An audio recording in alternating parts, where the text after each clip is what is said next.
Всех приветствую. Приключения с коробкой продолжаются. В очередной раз заглючил датчик скорости. То коробка не переключает выше второй скорости, то падает в аварию и едет только на третьей. Все это лечилось перезапуском двигателя, после чего нормально переключало. Иногда в движении сбрасывалась скорость, например, едет на третий и резко сбрасывает на вторую. Обороты вверх, скорости не переключают, также лечилось перезапуском.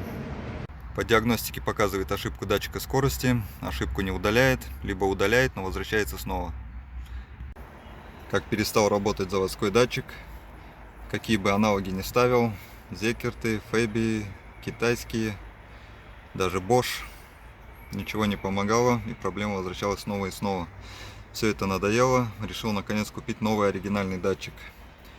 Вот у нас сам датчик. В упаковке Volkswagen, испанский производитель, Zertan, Испания.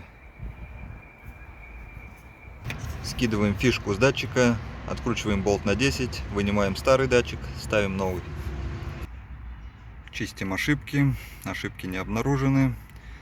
Запускаем двигатель, катаемся, проверяем.